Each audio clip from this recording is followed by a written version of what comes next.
Assalamualaikum warahmatullahi wabarakatuh.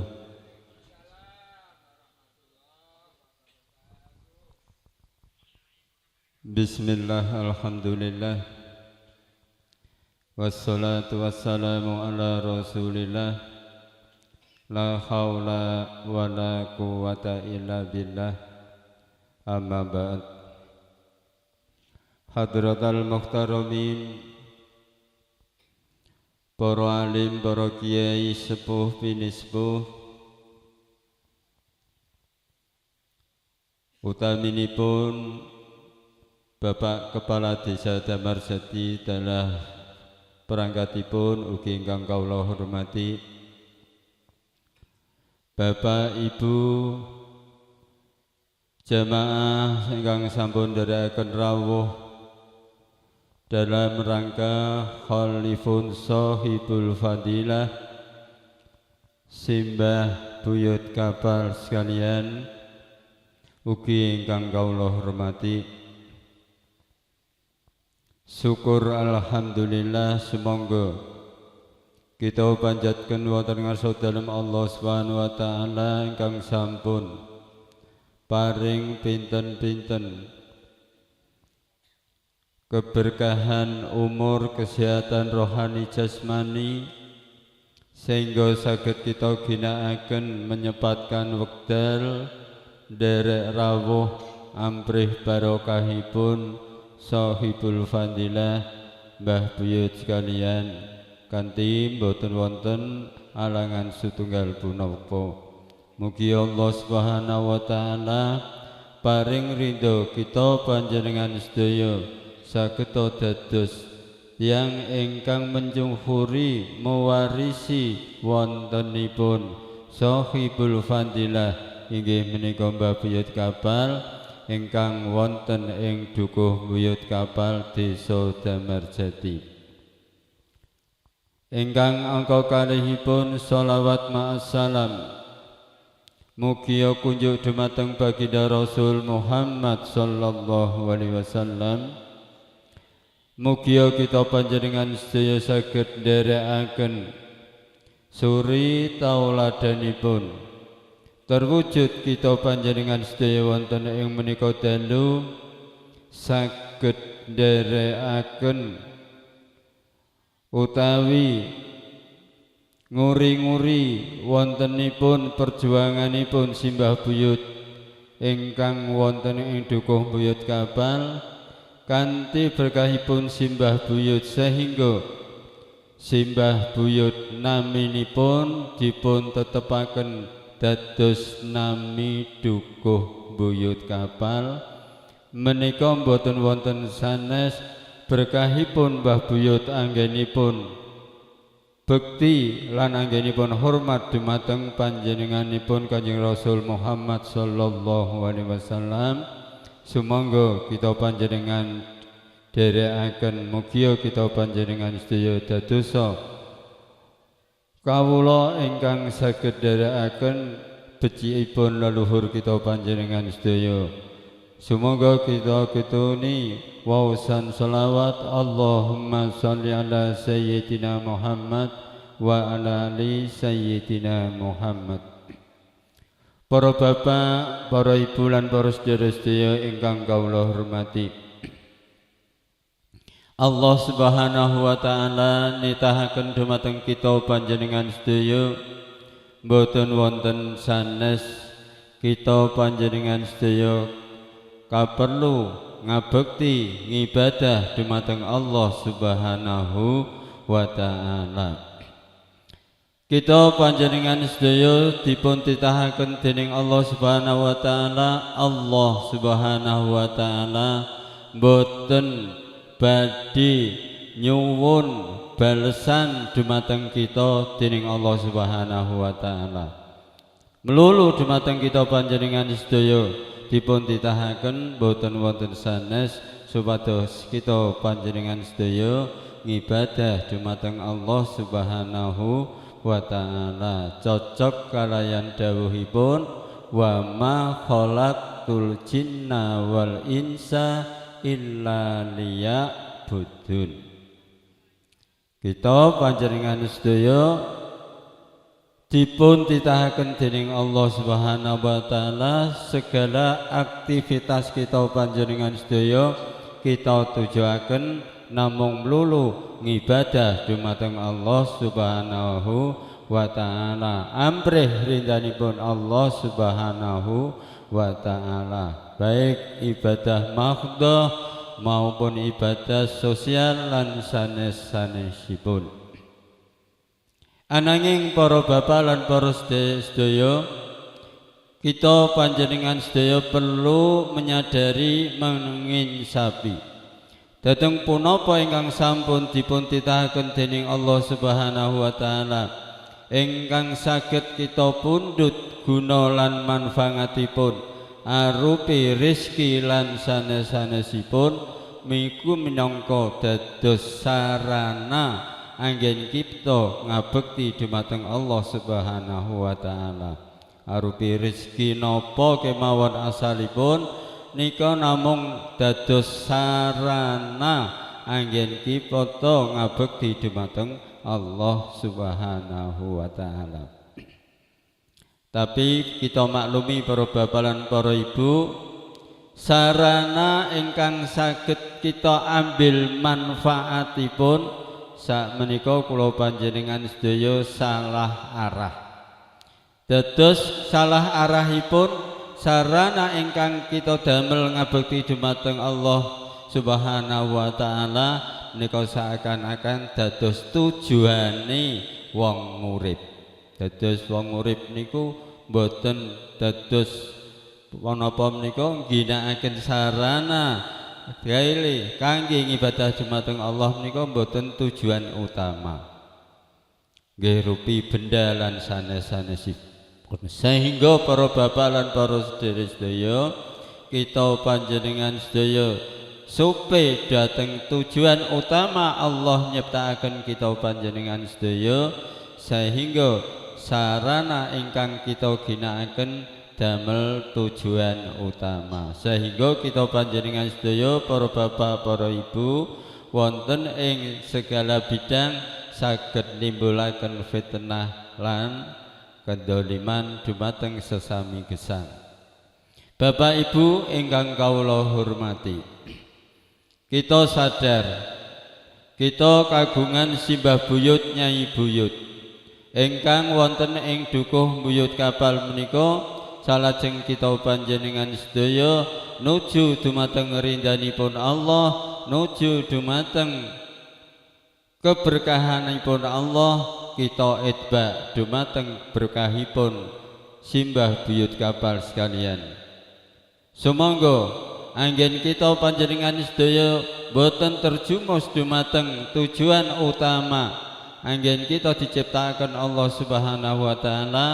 Sumangga kita panjenengan sedaya tansah nderekaken punapa ingkang dados uri-urinipun para wali-walinipun Allah ingkang sampun kita panjenengan sedaya dherekaken, sehingga kita panjenengan sedaya sak sampunipun saged nderekaken punapa ingkang dados uri-urinipun leluhur kita panjenengan sedaya.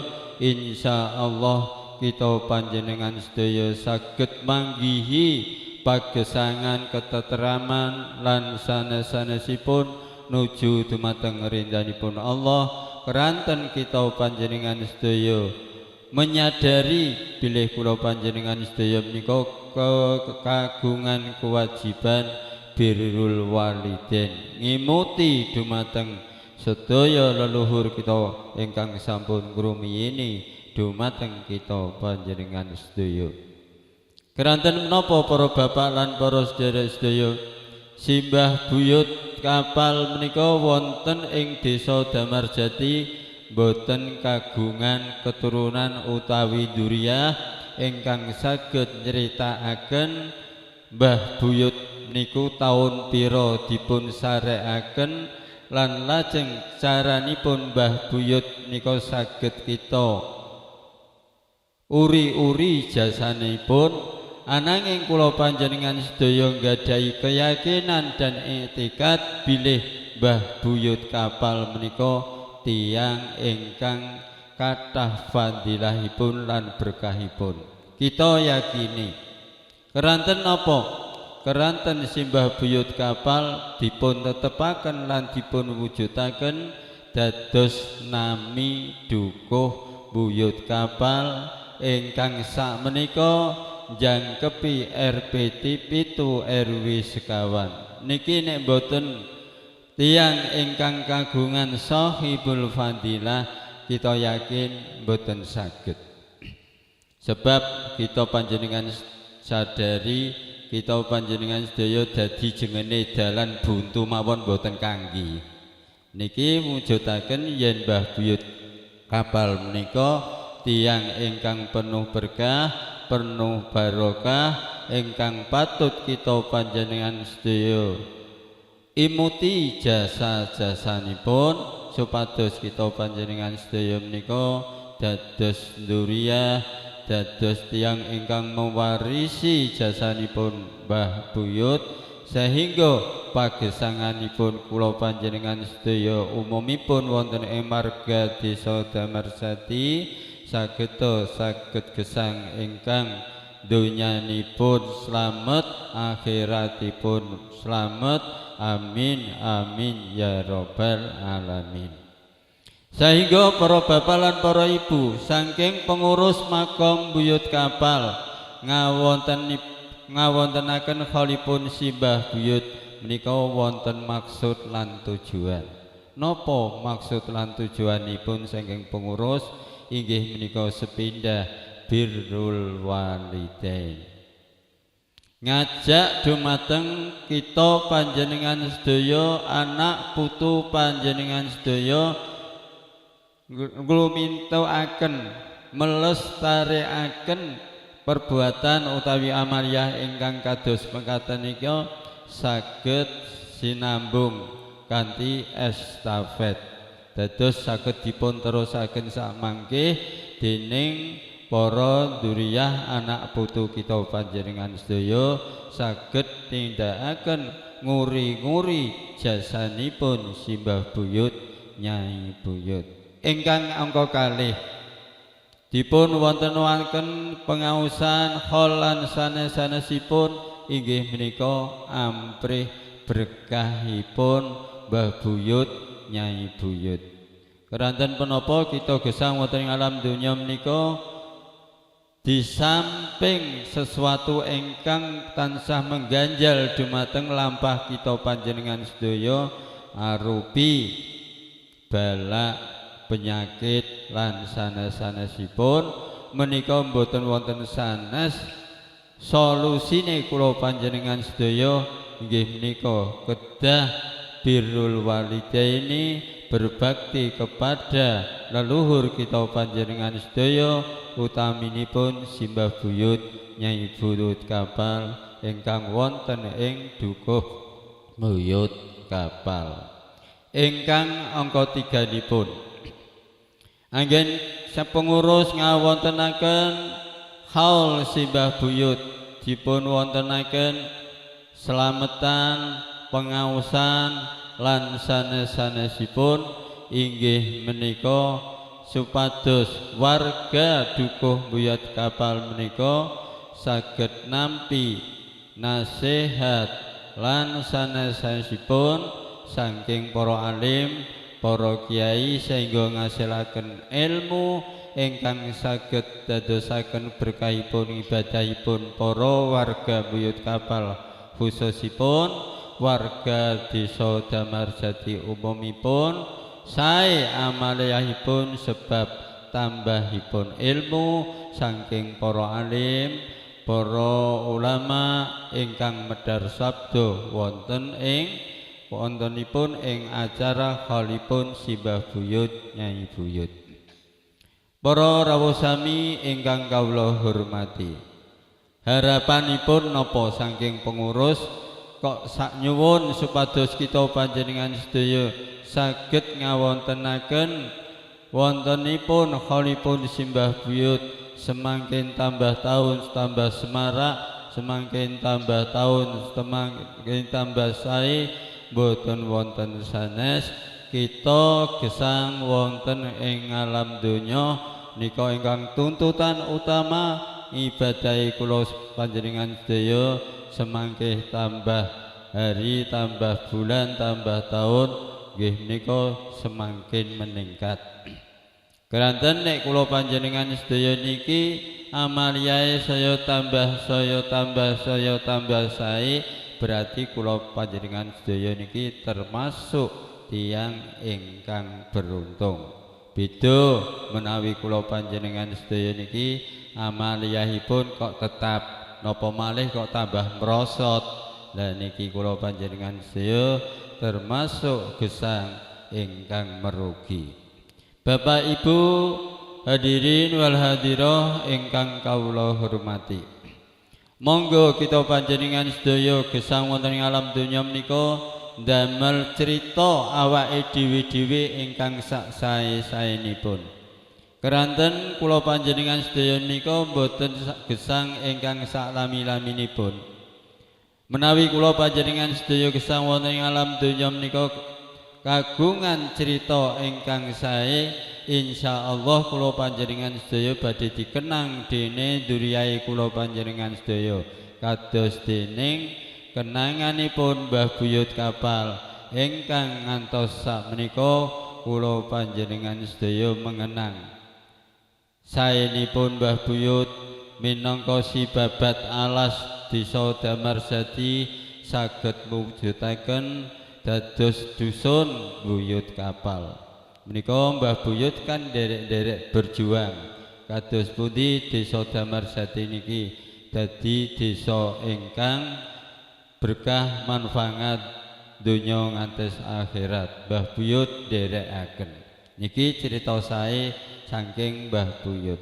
Lah kula panjenengan sedaya monggo sami damel cerita sak sampun gesang kula panjenengan sedaya sak mangke saged dipun kenang dening para duriyae kula panjenengan sedaya anak putu kula panjenengan sedaya anggenipun nderekaken kesaenanipun kula panjenengan sedaya ingkang sak menika kagungan cerita ingkang sae.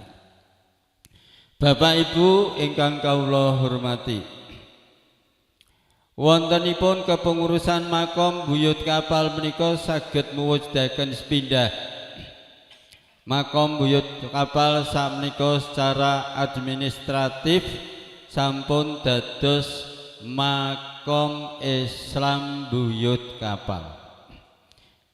Sasampunipun kita panjenengan sedaya kagungan Makom Islam Buyut Kapal secara tidak langsung kula panjenengan sedaya niki membatasi, memageri non-Islam boten saged dipun makomaken wonten ing Makom Buyut Kapal. Keranten punapa Makom Buyut Kapal sampun dados Makom Islam Buyut Kapal. Alhamdulillah.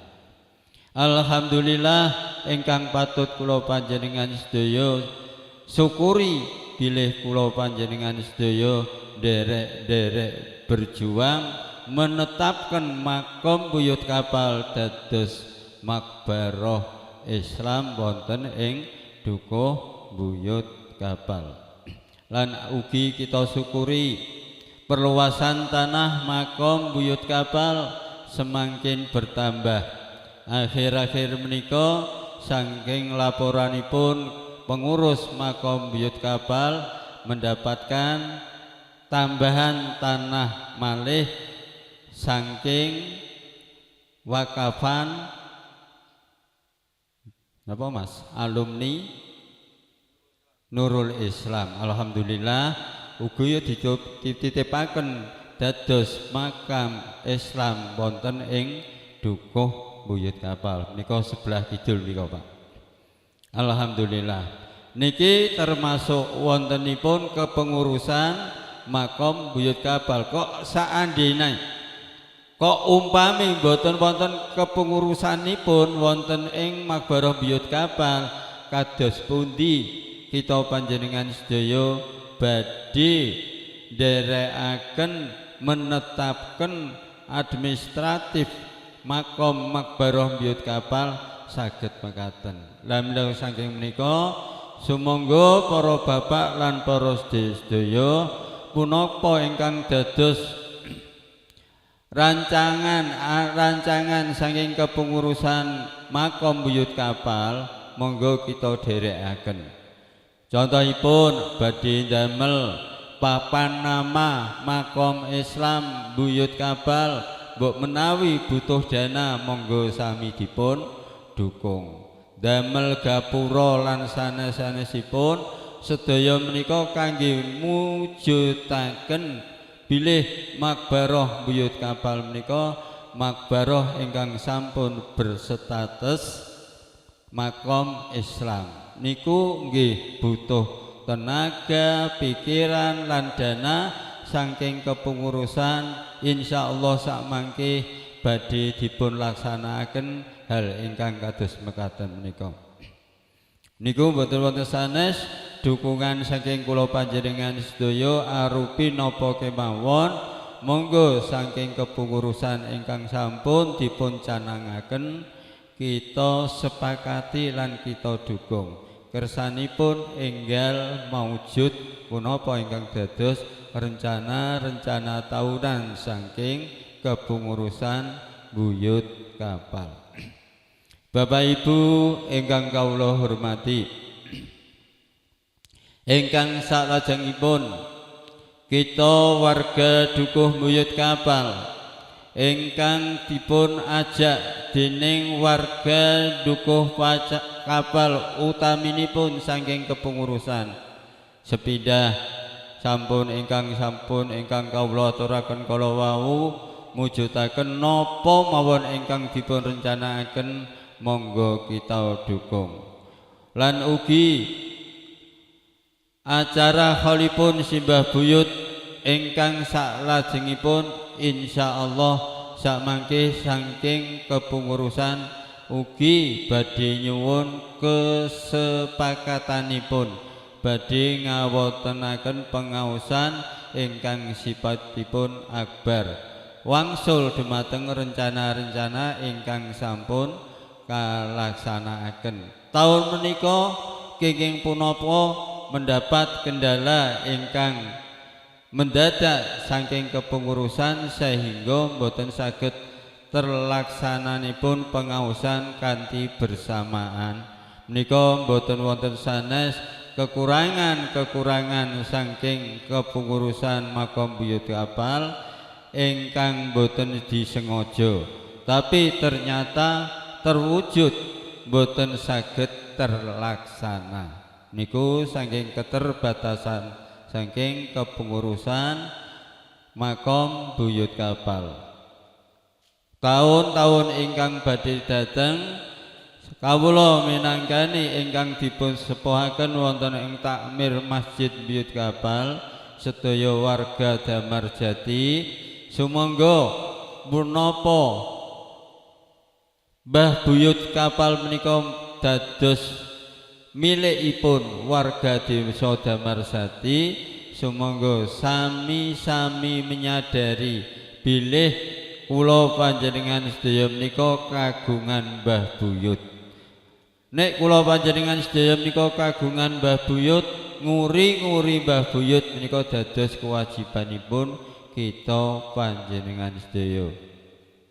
Contohipun badhe ngekholi lan sanes-sanesipun kita panjenengan sedaya dipun libataken sumangga para bapak lan para sedherek warga Buyut Kapal khususe warga Desa Damarjati umume saged nampi bilih kula panjenengan sedaya menika berkewajiban nguri-nguri mengembangkan mundhut keberkahipun simbah buyut sehingga saged wujud wonten ing Desa Damarjati gemah ripah loh jinawe donyane akhirate wilujeng slamet nuju dumateng ridhanipun Allah Subhanahu wa ta'ala. Amin amin ya rabbal alamin. Bapak Ibu ingkang kawula hormati, wonten ngarsa panjenengan sedaya kula mboten saged matur panjang lebar,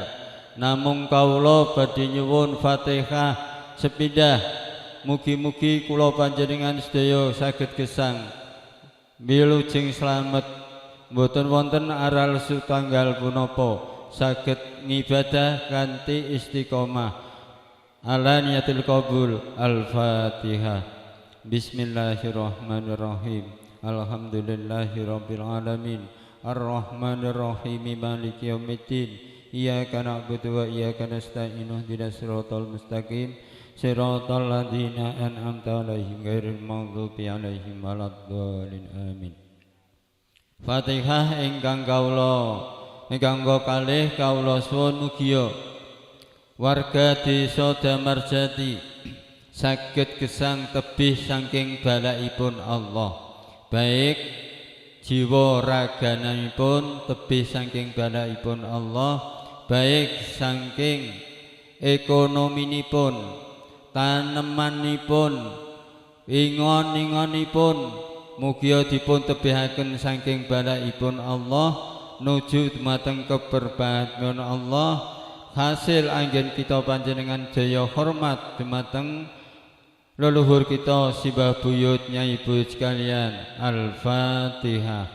A'udzubillahi minasyaitonirrajim. Bismillahirrahmanirrahim. Alhamdulillahirabbil alamin. Arrahmanirrahim. Maliki yaumiddin. Iyyaka na'budu wa iyyaka nasta'in. Ihdinas siratal mustaqim. Siratal ladzina an'amta 'alaihim ghairil maghdubi 'alaihim waladdallin. Amin. Ingkang angka 3, mugia kita panjenengan sedaya pinaringan umur panjang li taatillah, pinaringan putra putri dzurriyyah ingkang sholih sholihah, saged nerusaken perjuangan sae kita panjenengan sedaya nuju dhateng ridhanipun Allah. Al-Fatihah. A'udzubillahi minasyaitonirrajim. Bismillahirrahmanirrahim. Alhamdulillahirabbil alamin. Arrahmanirrahim. Maliki yaumiddin. Iyyaka na'budu wa iyyaka nasta'in. Ihdinas siratal mustaqim.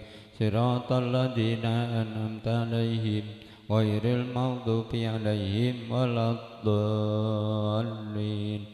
Rabbi firli wali walidayya wali jami'il mu'minina. Amin.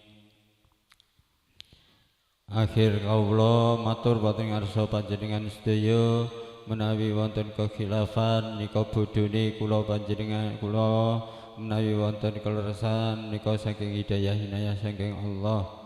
Wallahul hadi ila sawa'is sabil. Wassalamualaikum warahmatullahi wabarakatuh.